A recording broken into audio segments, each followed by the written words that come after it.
Your Excellency, our President, and all dignitaries present, shall we stand for a minute, all of us?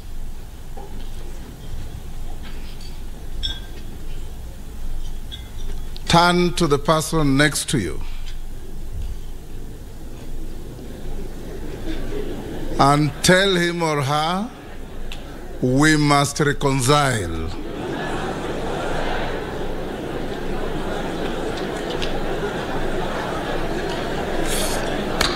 Thank you. Let's be seated.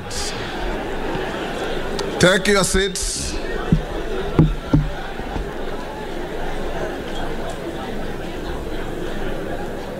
Your Excellency, we have done very well with time,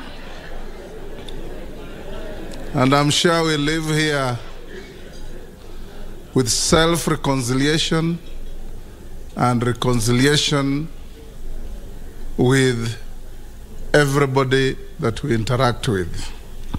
Thank you, Dr. Lord Hastings, for that moving speech, the keynote address.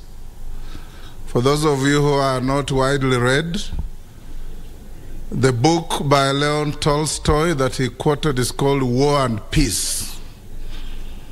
I read it 20 years ago.